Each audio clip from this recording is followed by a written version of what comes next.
West Michigan Whitecaps manager Brian Pena knows a good thing when he sees it. After all, he was a member of the last Tigers team to reach the American League Championship Series. And when he takes a good hard look at the Detroit Tigers organization now, he sees something special. The future is bright, man. The other guys step up. Next man up. Yes, this next wave of prospects, while young, is already showing some solid potential, and not just in the team's top 30. With that in mind, here are two players flying under the radar who could turn some heads in 2023. First up, Chance Kirby. He's a bulldog. He's the biggest bulldog I've caught in a while, and he'll sit up there, throw whatever you put down, and he'll just get you out.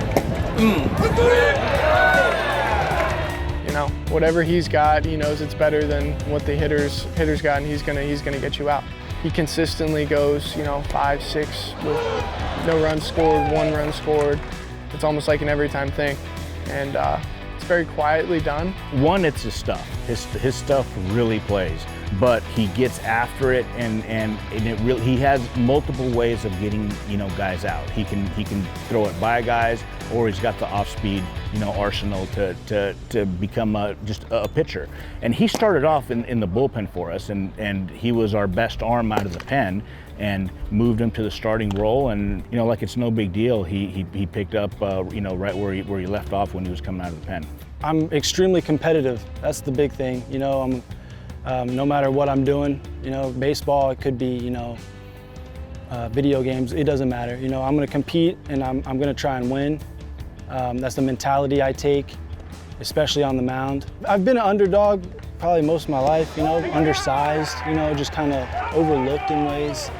So I just kind of use that as a chip on my shoulder as well.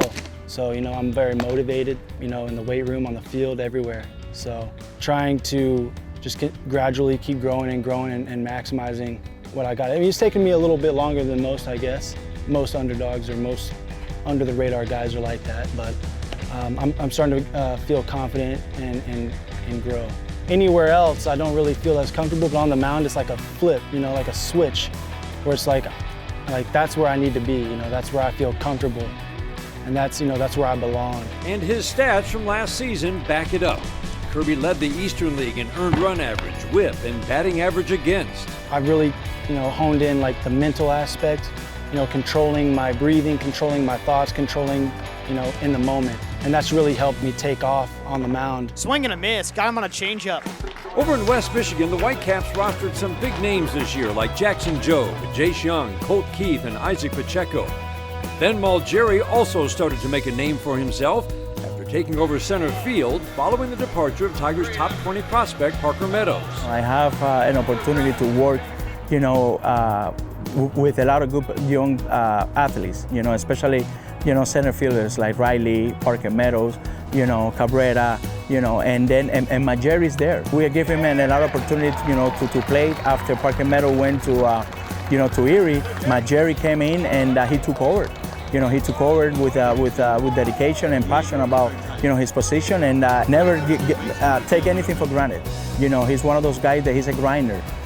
Because he wants to be good, man. He wanna go out there and make sure that everybody understands that, hey, you know what? I'm not gonna fall behind. I'm here to stay, and I'm here to make a statement, and I'm gonna do that every single day and every single night. Malgeri diving, he makes the catch. Probably the best center fielder I've ever seen. We'll run through a wall literally out there in center field. Coming from New Hampshire, it's kind of like I'm kind of in my own little bubble, I hear about guys from Florida and Texas and all that, and I hear how good they are. And then I went to college, and the first couple of weeks we were playing teams from down south, and I was doing my thing. I was doing just as good as I would have normally done. And then that was kind of when I was like, all right, I think I can do this. That confidence was reinforced this past year, with Malgeri finishing tied for 11th in runs scored in the Midwest League, as well as top 10 in on-base percentage. My focus every day is just improving every at-bat, every game, every pitch, trying to take it one pitch at a time and just getting better every single pitch, and then seeing where that puts me, I try not to focus too much on the results. I feel like that's that's what gets guys in their own head, especially myself. So I kind of just try to focus on the process of each pitch and trying to get better. Even if it means taking one for the team and getting hit by pitches, a stat he led the league in. I mean, I'll take the on base as long as I'm not getting hurt. I haven't really gotten hurt from a hit by pitch this year. So, I mean, I feel very fortunate for that. But with 2 strikes, I usually just try and crowd the plate and challenge a guy to throw me in. And I mean, I've clearly got beaned a couple times because of it, but I'll take it, you know? I'm not really, whatever. If he hits me, then he hits me. It's my free base. A true commitment to the craft, something Malgeri, Kirby, and plenty of other Tigers prospects all share. I'm super excited. I'm super excited about our future, and our fans, they should feel like that.